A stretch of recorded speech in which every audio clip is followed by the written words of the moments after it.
Devstream 6 actually gave us a lot of insight into the immersive content in Blue Protocol. The stuff that like a lot of the RPers and, players like that would be doing, other than grinding and killing stuff. Yeah, there's a lot of life skills that they want to work on, and they said that they're working on. So far, the only one we know is fishing. And you know what? Fishing is the standard. If your game doesn't come out with fishing, it's a bit weird. So yeah, everyone was kind of expecting fishing to be there, and it's there. Also have a camping feature. Now, they've seemed to have just ripped this straight out of the previous Tales games that they worked on, which is fine because that's how developing works. If we work on something and it's a good idea, use it again. We've gotten this kind of like mix between their old system of camping and the new system of camping. I really like what they're going for. So these campfires are basically like safe zones, and you can walk into them and they'll start healing you over time, and that's great because you're going to be out in the open world, you're going to be taking a lot of damage. This is a really good way to just get your health back for free, I guess. You can also sit there, eat some food. If your teammates decide to join you, you guys can like chill, have a discussion,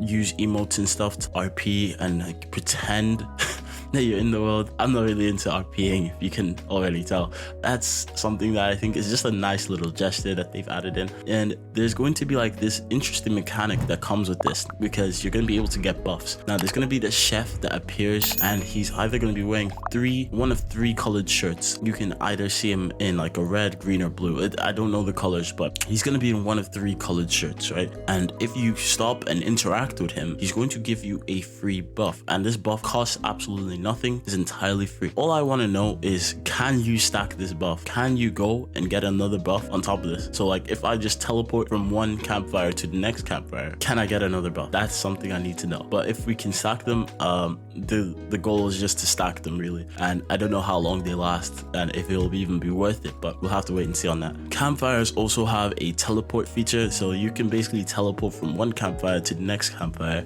And what's really cool about this is that the next gen aspect of Blue Protocol is starting to seep its way into the game. So this is the first time where there's no loading screens between a movement, right? This is really next gen stuff. So you can just teleport from one area to the next area and it'll load it up, and there's no loading screen. I don't know why there's loading screens in between the zones on foot, but there seems to not be loading screens when you teleport. So people are going to be more incentivized to teleport to like kind of reduce the breaking of immersion. So I guess I would rather just, if I was leaving a zone, I'd find a teleport point rather than just walk up to the giant wall with a loading screen. But we'll have to wait and see. Either way, I don't think the loading will be that long, seeing as you can basically load up the game in seconds if you teleport. So yeah, we'll have to wait and see on this. A lot of it is still speculation, and it's very early days, so we don't even know anything about the game. Now, speaking of more chill stuff that they're adding to the game, they said that they're gonna add more stuff in regards to life skilling. Now, we only have fishing at the moment, and fishing is fine. There's nothing wrong with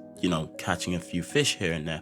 The problem is they don't do anything in the game currently. They've announced that there is a fishing mechanic, just the fish don't do anything. They don't sell for anything. They're just there. I don't even think you can eat them at this point. But obviously that's development, right? They're going to come up with an idea of what to do with all these things, and hopefully soon, because if we just have non-functional fish in the game, it's gonna be kind of stupid. But we'll have to wait and see. But yeah, they're going to add more life skills as we go on and as development goes on. So I'm imagining by the next dev stream, we could see the next life skill. I'm really excited because I feel like they have so much space here to just come up with something new and imaginative all the time. Now, they did confirm a photo mode coming to the game, which I think is great, and I love when games launch with photo mode. So you're essentially gonna be able to just stop and take a picture of yourself, your party, whatever. And this is really cool because a lot of people are gonna have gear that they want to show off, or like achievements they want to show off, and that's really cool. And the developers know these kind of people exist because it's very common in MMOs that people just want to show off.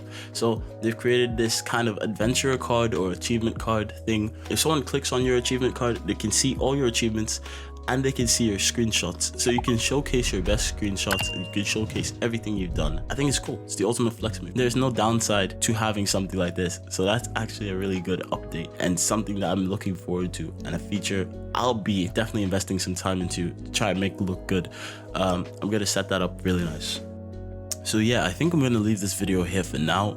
That's all the content and like life skill stuff that we have for now. Again, it's still very early, but this is Blue Protocol. It's building. We're in that phase where a lot of people are gonna be covering shit and talking about stuff, and you know, it's gonna seem like there's a lot of content, but a lot of it is just gonna be speculation and hype and rumors. So we'll have to wait and see for a lot of this. I really think that everyone should follow the community on Twitter, or you know, any space the developers are active. Again, in Twitter, they are actively looking and seeing comments with hashtag Blue Protocol on them. So you know, if that's something you want to do, if that's what you feel like you can interact with them, that is cool. You can also join the Discord, and I think that's a really good decision too. There's a lot you can do here just to kind of get involved and get the information yourself. So you know, don't rely too much on the YouTubers. I'm just saying, because we only have as much information as you guys do. We just put them in a video and edit it, and it looks all right. That's about it. I'll see you guys in the next one.